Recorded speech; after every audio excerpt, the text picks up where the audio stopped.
Hey everyone, I'm Jay and I do stuff. Here I'd like to look back at the humble beginnings of probably my most prominent kind of content, my animatic video series, Kirby's Adventures in Dreamland. This is a project I've always held near and dear.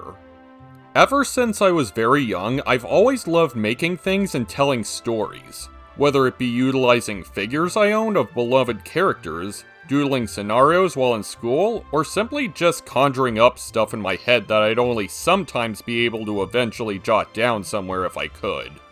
One of my first ever stories, or fanfiction if you will, regarding Kirby was actually a sequel to the Kirby Right Back At Ya anime. For the longest time through my grade school years and junior high years, I was always building stuff up for this project. From the story and overall world, to the character's growth and integration. Unfortunately, this story wouldn't get to see the light of day due to me not having the means of actually making it at the time. But sometime later, I did eventually make a couple art pieces depicting a rough idea of what this series would look like, including a whole poster. I'm not gonna dive into the details of it here, but perhaps another time I may return to this idea. Around 2008 is where I started getting into the Kirby games as their own world, rather than an extension of the Kirby anime series. After playing games like Super Smash Bros. Brawl and Kirby Superstar Ultra, something hit me.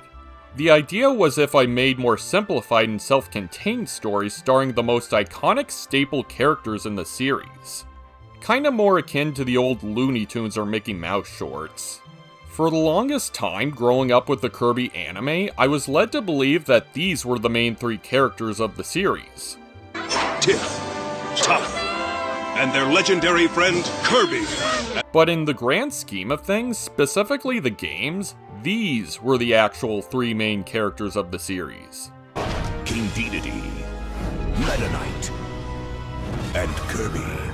I know that's hard to realize now in this day and age, thinking that these three are not the three main characters, but the Kirby anime really did have its impact on people at the time, especially for budding fans like myself.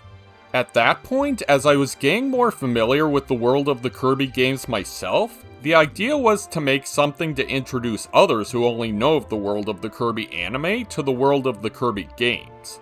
Basically, if Kirby had another series based more directly on the video game's continuity. Even in the beginning, I settled for the title Kirby's Adventures in Dreamland pretty early on, being a combination of the original Kirby game titles Kirby's Dreamland and Kirby's Adventure, as well as just being an overall solid title for what is essentially a whole bunch of mini-stories rather than one big narrative.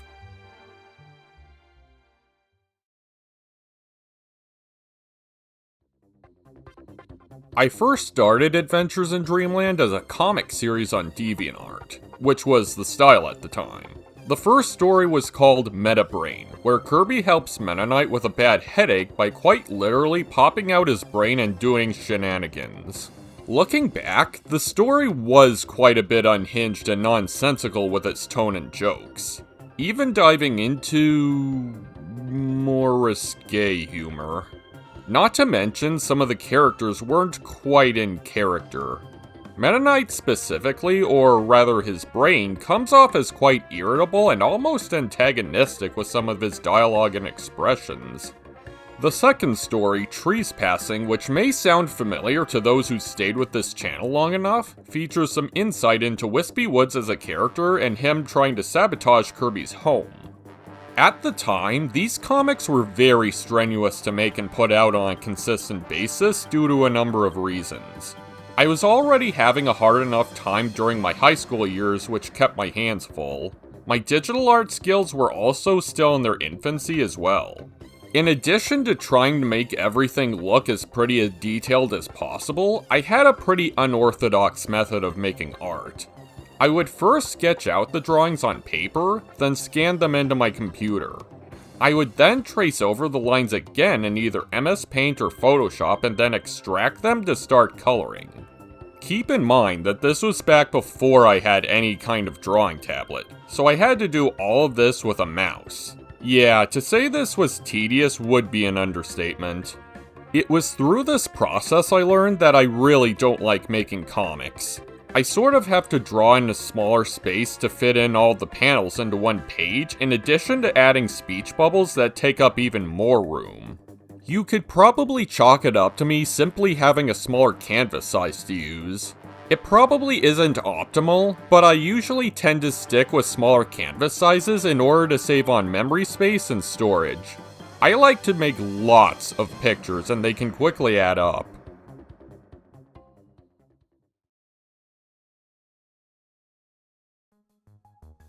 Sometime after opting out of comics, I came to realize that there are many other ways to present a story or series. Back in ye olde days of 2007 or so on DeviantArt, I used to follow a person by the name of Moon Warrior Autumn. She used to be known for her various Kirby fanfictions. I say various fanfictions because she made several different stories about the Kirby series. Ranging from her first story, the self-explanatorily titled The Story of Meta Knight, her second series was focused on the after events of the Kirby anime, her third story this time based more on the Kirby games, and her last story, Chosen Life, which is basically a big mix of aspects from both the games and anime series. Unfortunately, she has since privated most of her past stories a year or two ago, so you can no longer view any of them. But the stories themselves and whether they were good or not isn't really the point here. My point is more how she told these stories. You see, the way Autumn presented her fanfictions was through 3 different methods. The first method was through just text, as most other fanfictions are told. The second method was through comics, but as I've stated before, I was kinda done with comics at that point. Her third method of telling her stories was simply through drawings. What she would do was post multiple different pictures depicting scenarios of the story unfolding with little descriptions with further details and dialogue. Kinda like a storybook. Sometimes she would post one drawing and keep people in suspense for when she posted the next one. I feel this type of storytelling is a solid way to keep people engaged. This method, as well as the stories themselves, did inspire me to try my own hand at stories in this style. I say inspired, as Autumn's Kirby stories were way more serious and dark at times, yet you look at my stuff today and how lighthearted and silly it all is. I guess sometimes inspiration can take you into a whole different direction as opposed to just doing the same or similar thing. That, and I just like doing things differently. Something to make me stand out on my own merits. So I started posting my Kirby stories on my own DeviantArt through dedicated uploads of each image. You might even recognize some from my videos. It did still take a bit of time getting each image out since I was trying to put in more effort into the coloring, effects, and also making the pictures more dynamic in view and putting in things to tell as much of the story as I could fit into a single image. It might not be as elaborate as, say, comics, but I did everything I could to give each image enough detail and pizzazz to make them stand as their own separate uploads. Given my still developing digital art skills, I've always hated drawing backgrounds too.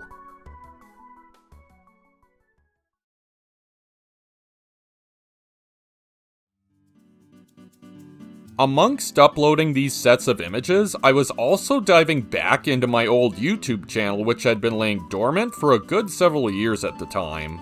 I was still figuring out what I wanted to do with the channel. I mostly returned with gameplay videos no one watched, which again was the style at the time.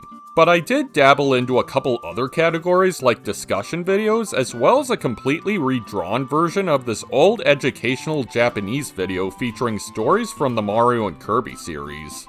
In retrospect, this was technically the first Animatic style video I made, before they became an ongoing thing on the channel.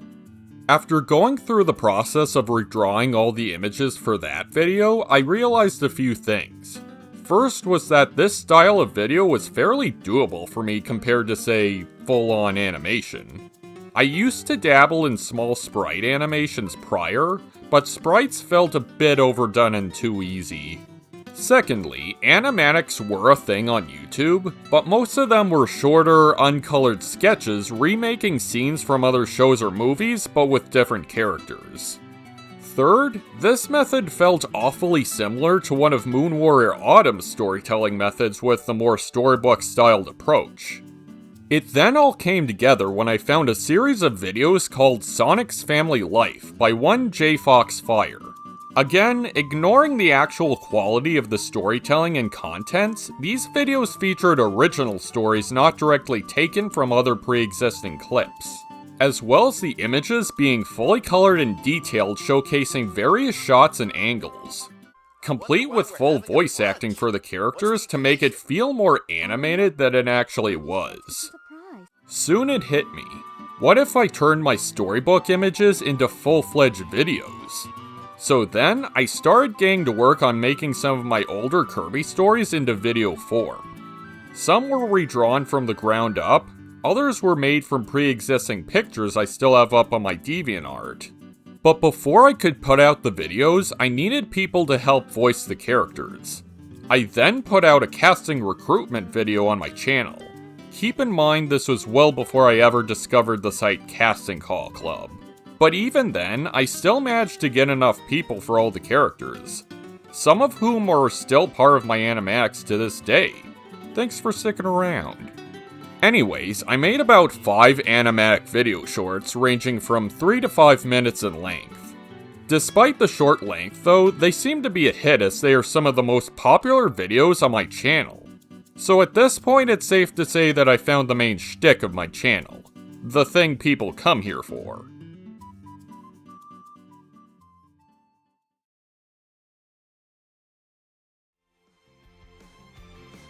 Despite how short the first 5, well, shorts were, making them did help me find my footing to how I want to make these types of videos. My next Adventures in Dreamland video, Son of the King, had a bit more substance to it as it ran for over 10 minutes in total. Roughly similar in length to an average story in a 2-segment cartoon show. Still relatively bite-sized, but with a little more elaboration for what goes down. The episode in question features Marks from Kirby Superstar's Milky Way Wishes, where it's revealed, in this continuity, that he and Magalore from Return to Dreamland made a bet to see who could take over Kirby's home planet of Popstar first. He then tries to pull off being the legal Prince of Dreamland, and shenanigans ensue. I personally like to consider this the first true episode of the series, as I feel the 5 shorts are more like appetizers if anything. Despite not having a ton of full episodes since posting this first one, a lot has changed since making it. Some of which I feel I can do a bit better now as I have even more of an understanding of how I want to make these videos. So at the time of this video, at risk of making it dated, I am currently working on a full remake of the original episode. The images, voices, the writing, and even a brand new ending are all being remade from the ground up. I don't typically like to go back and remake big projects like these as they take a long time to make, especially given my schedule and energy levels. But I am willing to make an exception given it's the first episode that already has the groundwork done.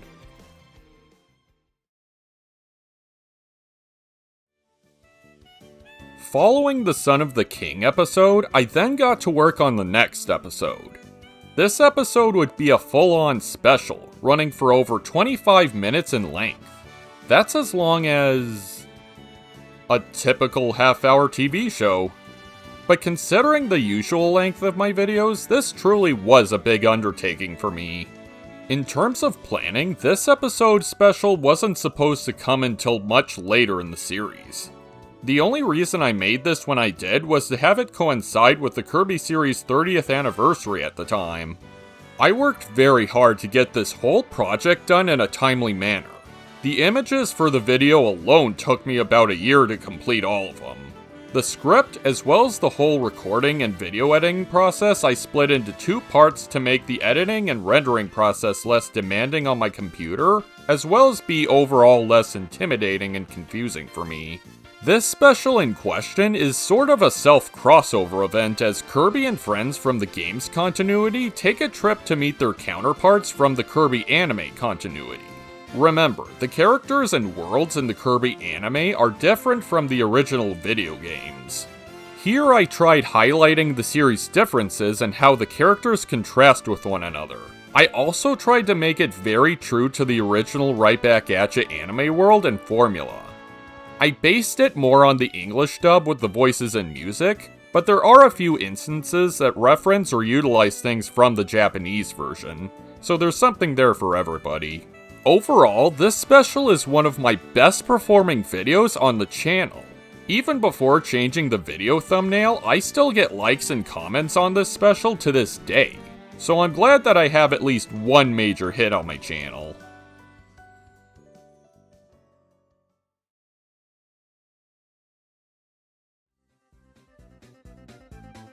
As of the time of this video, that's pretty much where the series stops for now.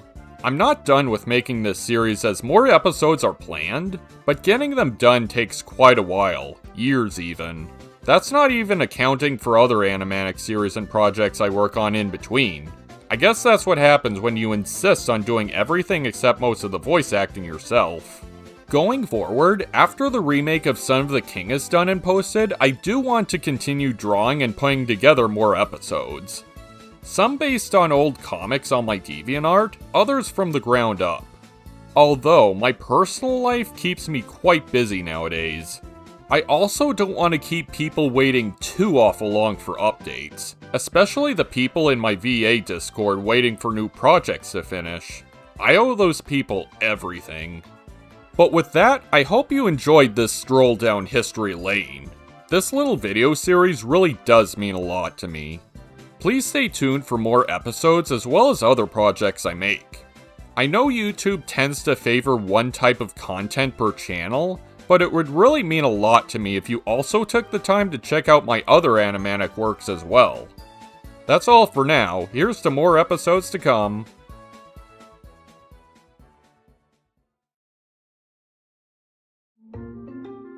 Thank you so much for watching the video. Want to be notified when I upload another? Just click the subscribe button and the little bell icon next to it. I'd love for my stuff to be seen by everyone possible.